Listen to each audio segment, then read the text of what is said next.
The structure rising in Janis Kalnins' pasture looked like two buildings fighting for the same piece of land. First, the familiar skeleton of a timber-framed barn went up, its straight lines and sharp angles a comforting sight in the Cheyenne Valley of North Dakota. But then, inside that wooden frame, something alien began to grow. A great, curving ribcage of dark iron, bolted together piece by piece, formed a perfect arch under the gabled roof. While every other settler in that raw country of 1908 was building thicker walls to fight the wind, Janis Kalnins was building a barn within a barn, with a curious gap of air between them. To the men who gathered at the grain elevator, it was madness. Mercer Tilford, the elevator manager and a man who understood the hard calculus of freight costs and crop spoilage, declared it a shipbuilder's folly. He'd watched the heavy, rolled iron plates come off the Sioux Line flat car, and he'd calculated the cost. A cost that could have bought enough timber for 2 proper cabins? He saw a homesteader wasting his last dollar on a metal shell that everyone knew would turn to a house of ice, a place where condensation would rain from the ceiling and ruin anything stored within. What no one understood, what Tilford couldn't see, was that Janis Kalnins wasn't building a wall to stop the prairie wind. He was building a shape to shed it, a shape he had learned on the shores of a different, colder sea. The question that hung in the autumn air was simple and brutal. Had he brought wisdom, or had he brought ruin? The story of how this strange, nested structure came to be is a lesson in how survival sometimes depends on knowledge the land itself has never seen. If you stick with us, we'll explore the forgotten physics of wind pressure reduction, the simple genius of a convective-killing annulus, and the moment a team of sweating horses proved a room full of experts wrong. If you find value in these stories of quiet ingenuity, consider subscribing to our channel and letting us know in the comments what unconventional building method you've always found fascinating. We promise the history and the science will be worth your time. Janis Kalnins was not a farmer. He had come to North Dakota for the land, but his hands did not know the language of soil and seed. He was not a carpenter, accustomed to the scent of pine and the predictable geometry of milled lumber. He was a plater, a man whose trade was written in steel. His memory was not of forests, but of the sprawling shipyards of Riga, on the Latvian coast of the Baltic Sea. His muscles were conditioned to the clang of the riveting hammer, the groan of the rolling mill, and the searing heat radiating from a forge. His world had been one of curved hull plates, massive steel skeletons designed to withstand the crushing pressure of ice and the relentless assault of North Sea gales. He had spent 15 years on his knees fitting and fastening the skin of ocean-going vessels. He understood, in a way no prairie carpenter could, the profound strength of a curve. He had watched 1,000-ton plates, bent into a shallow arch, deflect blows that would have shattered any flat surface. He knew that a straight wall meets the wind like a fist, inviting a fight it will eventually lose. A curved wall, however, meets the wind like an open hand guiding it, shedding its force, remaining stable and quiet under unimaginable pressure. He also knew the secrets of the space between. Every ship had a double hull, a void between the outer skin that met the sea and the inner skin that held the cargo. This air gap, he had learned, was a buffer against the penetrating cold of the northern waters. When he arrived in the Cheyenne Valley with his wife Elza and their young son, Lucas, he brought this knowledge with him, locked away like a set of specialized tools for which he had not yet found a use. They spent their first winter, that of 1907, in a standard homesteader's box cabin, a 16 by 20-foot structure of green cottonwood logs, chinked with mud and grass. It was a miserable education in the physics of prairie weather. The cabin did not stand against the wind, it trembled. On nights when the northern gales swept down from Canada, the entire structure would shake on its foundation sills. A fine powder of dust from the dried chinking would sift down from the walls, coating their blankets and fouling their food. The wind didn't just blow against the walls. It pushed, creating immense constant pressure that forced the cold through every unseen crack and joint. The cold was not a presence. It was an invasion. The iron latch on the inside of their door was often glazed white with a thick layer of frost, a perfect image of the heat being sucked directly through the wood and metal. Elsa would leave a basin of wash water on the stand beside the stove while she prepared supper, and by the time the meal was ready, a thin skin of ice would have formed on its surface. They slept in their coats, huddled together under every blanket they owned, yet the cold seeped into their bones. Janis burned through his entire winter's supply of firewood by January and was forced to spend desperate, freezing days scavenging for more, his face raw from the wind. He watched the other settlers, good men and experienced farmers, fight the same losing battle. They chinked their walls tighter in the autumn, banked them with sod, and stuffed them with newspaper. But the result was always the same. The cold found a way in. The wind always won. One afternoon, during a particularly vicious blow, Janis stood inside his shuddering cabin and watched a candle flame on the table. It wasn't flickering randomly. It was bent over, leaning steadily away from the north wall, as if in a constant draft. But there was no open window, no obvious hole. He realized then that the entire wall was porous. The wind was pressing its way through the very fabric of the building. In that moment, his mind left the prairie and returned to the shipyards of Riga. He saw the elegant, sweeping curve of a ship's bow, parting a frozen sea. He saw the immense, quiet strength of the arched hull. The prairie, he understood with sudden, crystalline clarity, was just another kind of ocean, and the wind was just another kind of water. He would not build another box to be broken.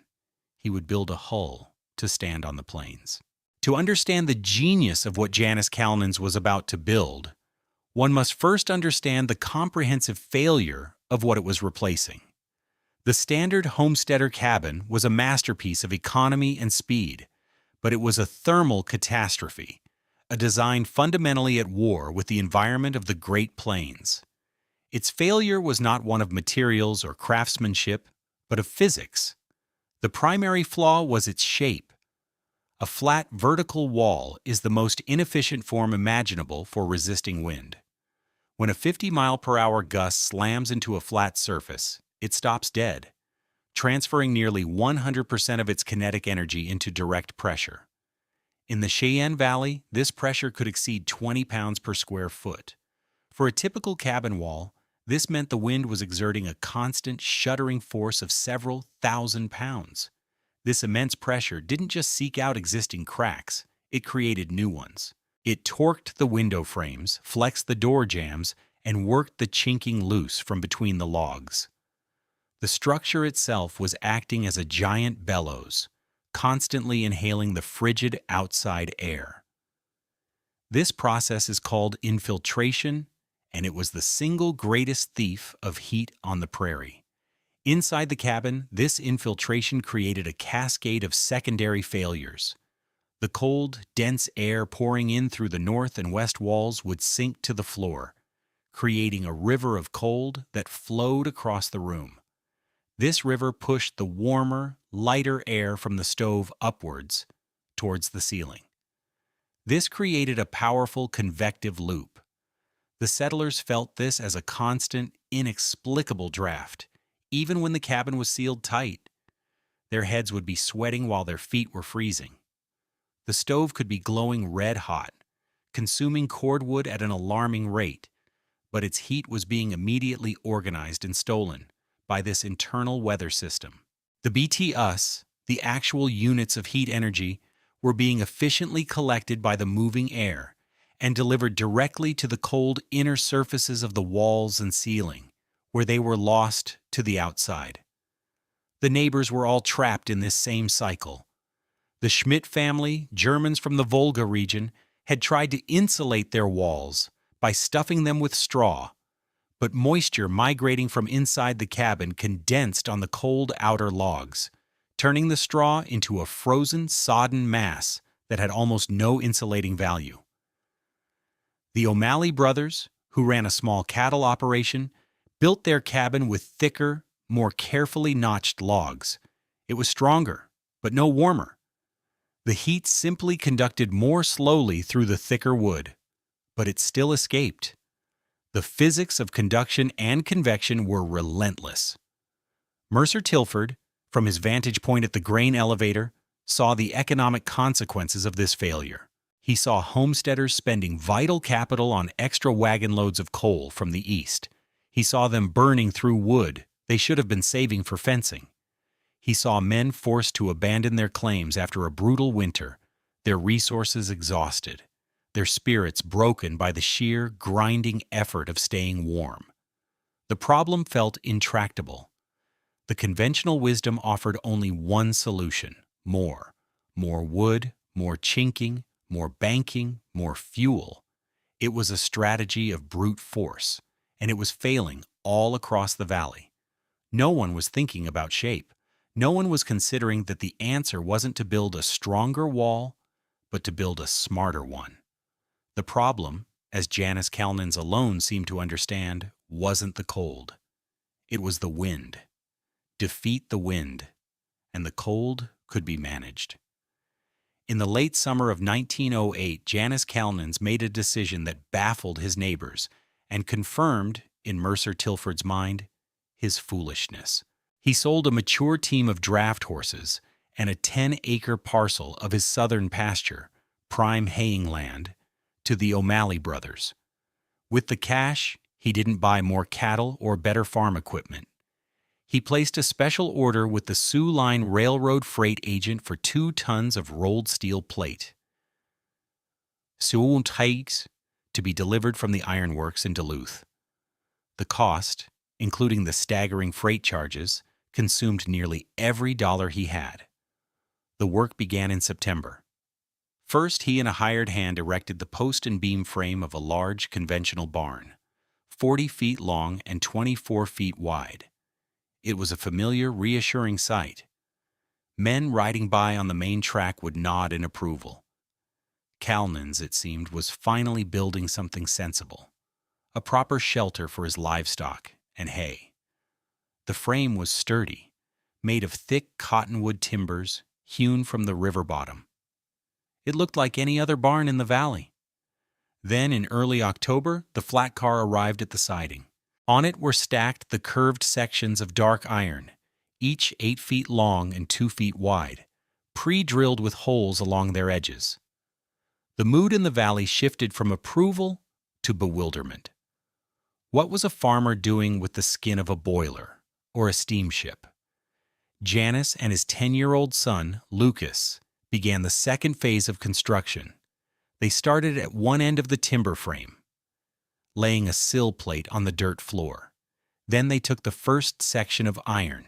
Together, they lifted it into place, resting its bottom edge on the sill. Janis held it steady while Lucas fitted bolts through the holes. Then they lifted the next section, overlapping it by a few inches, and bolted it fast.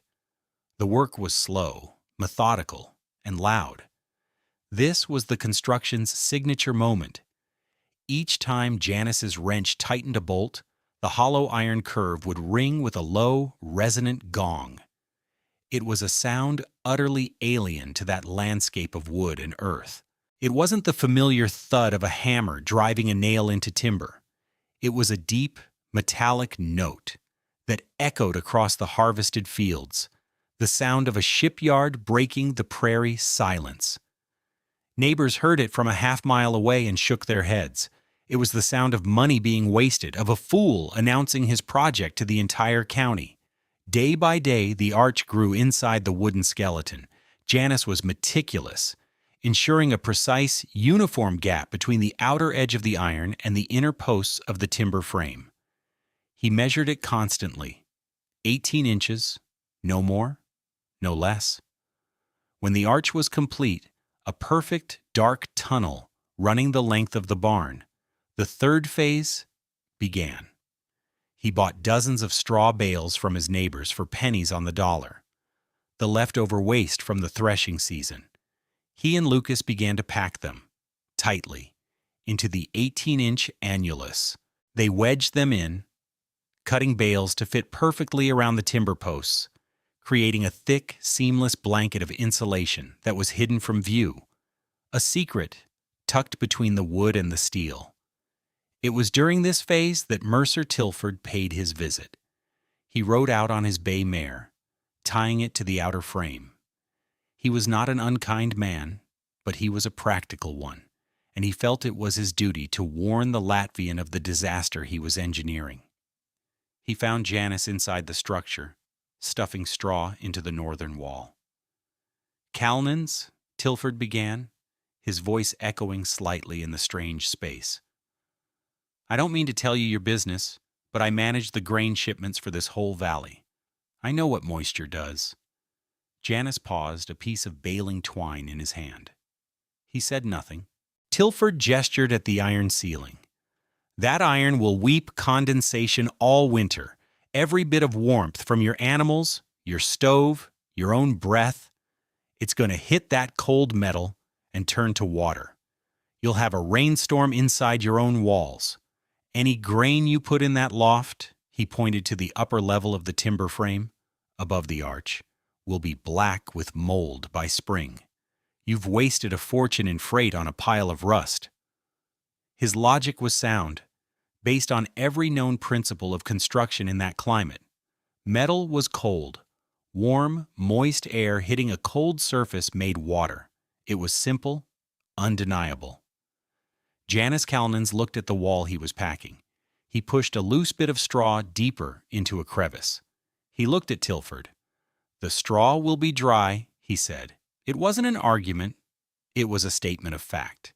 Then he turned back to his work. Tilford stared for a moment, frustrated by the man's quiet certainty.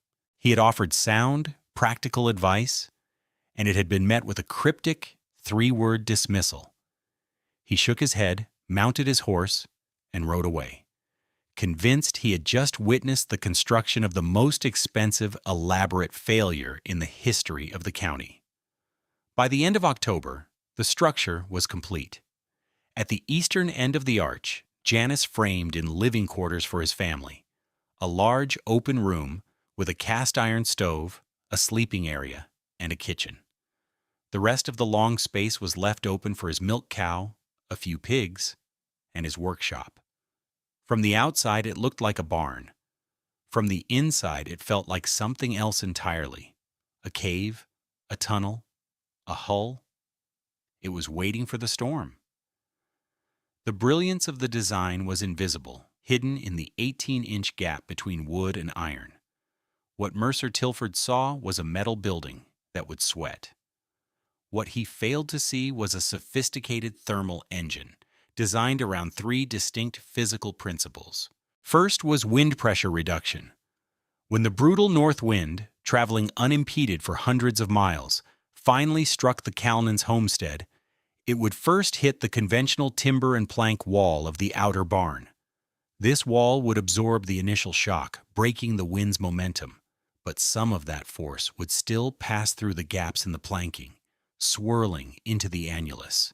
Here, it met the second crucial surface, the smooth, curved iron of the inner arch. A flat wall, as established, fights the wind. A curved wall, by its very geometry, sheds it. The wind pressure, unable to find a perpendicular surface to push against, would be deflected upwards and around the arch.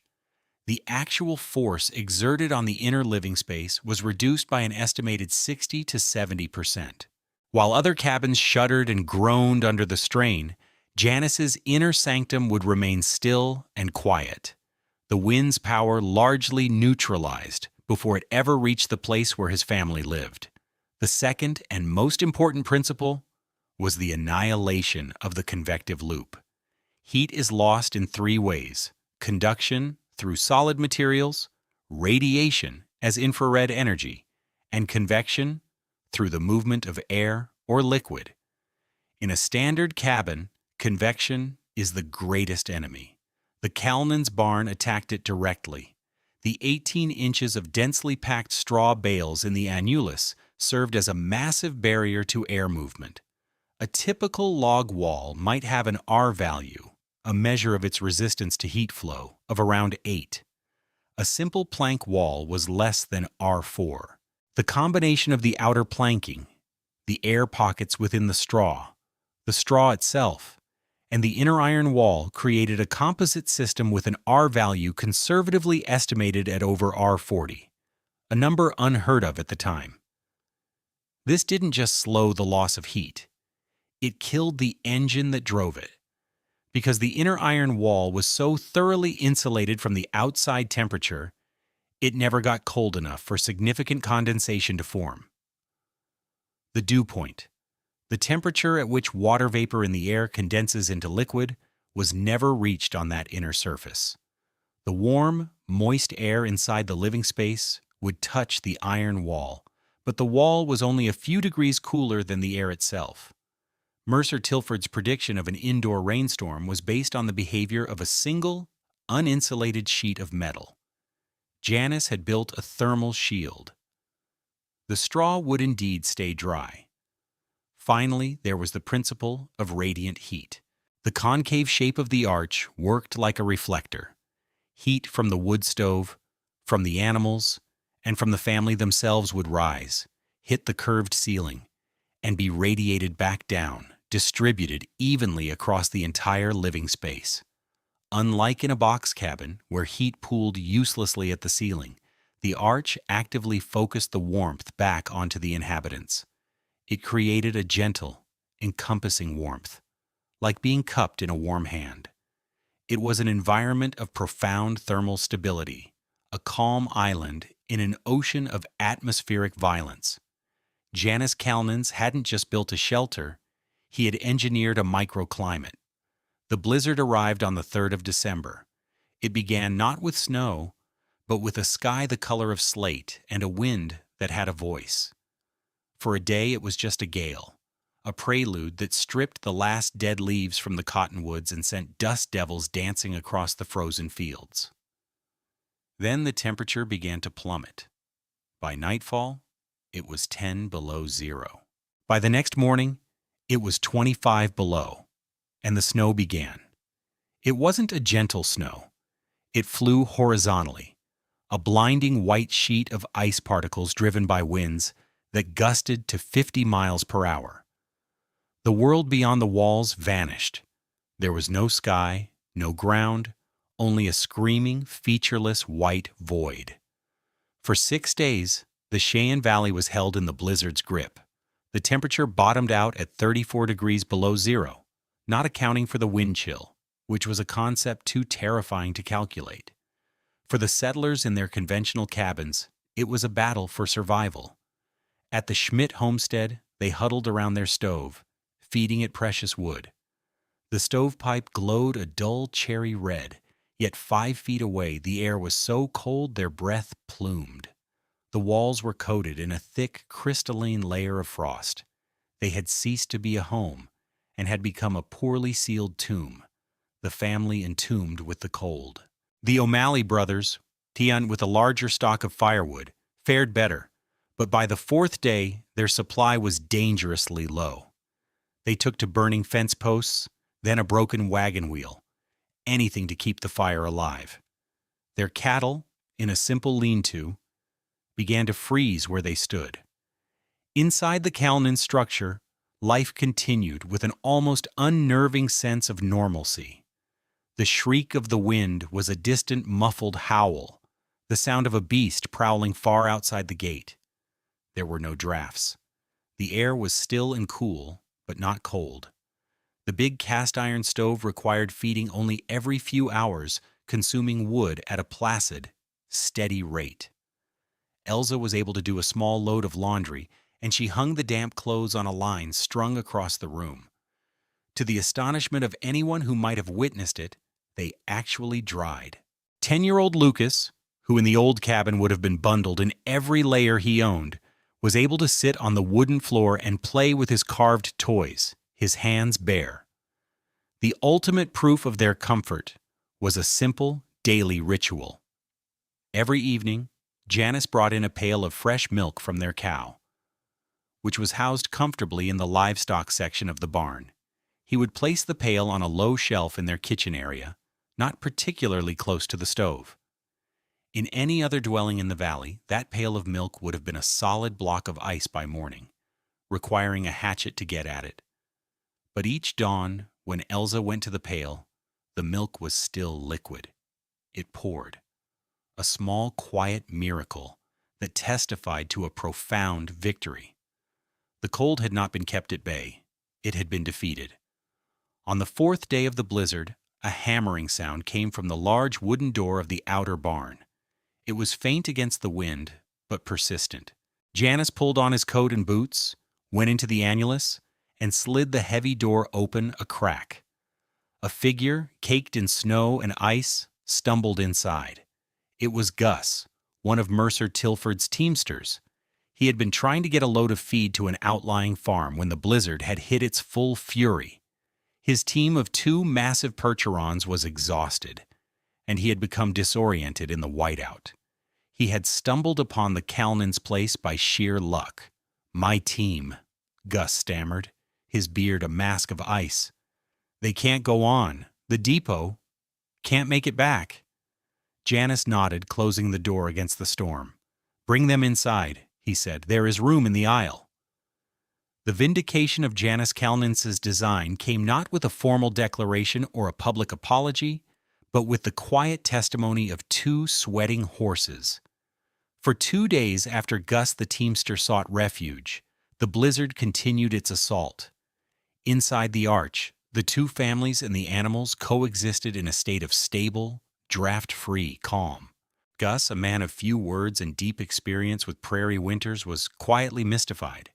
He had spent his life in drafty barns and freezing depots. He had never experienced a shelter of this size that felt so still. The air didn't move. The cold didn't bite. When the wind finally subsided on the 6th day, leaving behind a world sculpted in massive snowdrifts under a piercingly blue sky, Mercer Tilford assembled a small party to search for his missing man and his valuable team. He was worried, expecting the worst. He imagined finding Gus suffering from frostbite, his horses frozen or near death.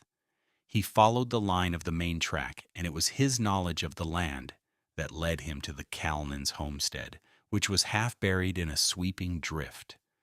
He slid off his own shivering horse, its coat laced with frost, and pushed his way through the deep snow to the main barn door. He slid it open, preparing himself for the biting cold he knew he would find inside. He expected to see his own breath explode in a cloud of vapor. Instead, a wave of mild, animal-scented air washed over his face. It wasn't warm like a house, but it was utterly free of the needle-sharp sting of the -30-degree air outside. His eyes adjusted to the dim light. And then he saw it. His certainty was that a large, unheated space, especially one made of iron, would be only marginally warmer than the outside. He knew that animals in such a barn would be covered in frost, their own body heat wicked away by the frigid materials around them. He expected to see his percherons, 2 of the finest draft horses in the county, shivering violently under layers of blankets. The physical observation that broke this certainty was simple and profound. The 2 massive horses were standing calmly in the central aisle. They were not wearing blankets. Their dark gray coats, from flank to shoulder, were damp and slick. In the still, cool air of the barn, they were sweating. Tilford took off a glove and reached out, touching the nearest horse's flank. It was warm and wet to the touch. He looked at the team, then at his own horse waiting outside, trembling and frosted. The contrast was absolute, a physical argument that no amount of theory could refute. The structure was not just sheltering the animals from the wind, it was trapping their own body heat so efficiently that they were overheating in the middle of the worst blizzard in a decade. Gus walked over from the living quarters, holding a mug of coffee. "Damnedest thing, Mr. Tilford," he said, his voice full of a kind of weary awe. "Had to take their blankets off them the first night. They were getting too warm." Tilford said nothing. He simply stared up at the vast dark curve of the iron ceiling, then over at Janis Kalnins, who was quietly forking hay for his own cow. He saw the still air, the dry floor, the placid animals. The shipbuilder's folly was the warmest, safest shelter in the entire valley. In that moment, Tilford wasn't looking at a barn. He was looking at the inside of a closed fist, held against the wind. Mercer Tilford was a man of commerce. His world was one of ledgers, freight manifests, and profit margins. When he was proven wrong, he did not waste time on pride. He adjusted his calculations. He saw the sweating horses not just as a marvel, but as an economic advantage. Horses that weren't shivering were horses that required less feed. A structure that held its heat was a structure that cost less to maintain. A week after the blizzard, Tilford sat in his small, dusty office at the grain elevator. He pulled out his main freight ledger, the thick book that recorded the flow of goods in and out of the valley. He dipped his pen in the inkwell and, in his neat, precise script, wrote out a special order to the rail agent. It was for pre-curved steel plates, enough to build an arched inner shell for 3 of his own wooden grain sidings along the tracks. These smaller buildings were notoriously drafty and suffered from spoilage due to moisture and frost. He had seen the solution at the Kalnins place. When the Sioux Line rail agent, a man named Henderson, received the order, he raised an eyebrow. It was an expensive, unusual request. He walked over to the elevator. "Mercer," he asked, "what in blazes are you building with all this iron?" Tilford didn't just give him an answer. He gave him the theory. He explained what he had seen. The still air, the lack of frost, the sweating horses. He explained Janis's idea of the straw-filled annulus and the curved arch. Henderson, who was responsible for a dozen drafty station houses and freight depots up and down the line, listened intently. He saw a solution not just for Tilford's sidings, but for the railroad's own buildings. He approved the freight order, and then he sent a message down the telegraph wire to his counterpart in the next division.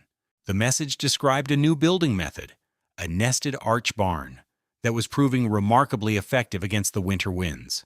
The idea began to spread not through neighborly conversation, but through the official, practical channels of commerce and industry. It traveled down the Sioux Line, an innovation carried by the very railroad that had first delivered its raw materials.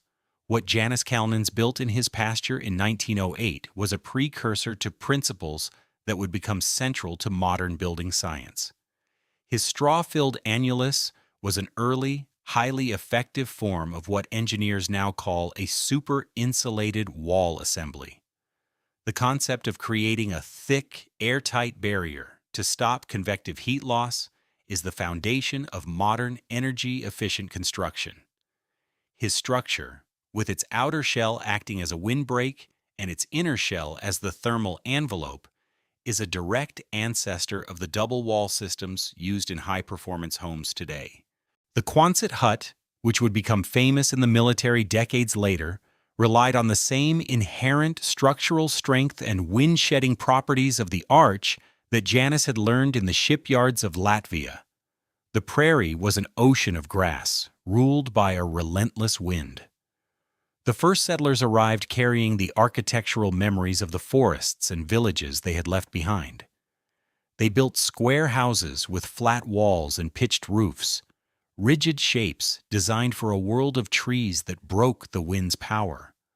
On the open plains, these shapes were a liability. They stood in defiance of the wind, presenting the maximum possible resistance. And for their defiance, they were punished. They shuddered, leaked, and bled heat, forcing their inhabitants into a constant, exhausting war against the cold. Janis Kalnins carried a different memory. He remembered the elegant, powerful curve of a ship's hull, a shape born from centuries of experience on the violent open water. A hull was not designed to fight the sea. It was designed to move through it, to shed its immense force, to remain whole and stable in a world of constant, overwhelming pressure. He looked at the prairie and saw the sea. He looked at the wind and saw the waves. And so he built a hull, not a fortress. A shape made for the sea knew how to stand against the prairie. It was more than a clever design. It was an act of translation, carrying a piece of hard-won wisdom from one world and setting it down in another, where it was needed most. Thank you for joining us for this story of frontier ingenuity. If you believe these histories deserve to be remembered, please like this video and subscribe to the channel for more. We'd be interested to read your thoughts in the comments below. This video presents historically inspired reconstructions for educational and storytelling purposes. The characters, names, and specific events depicted are fictional, but the techniques and scientific principles are based on real historical practices. Any application of these or similar methods in modern contexts should be done in accordance with current building codes, safety guidelines, and professional engineering standards. This content does not constitute professional, technical, or legal advice.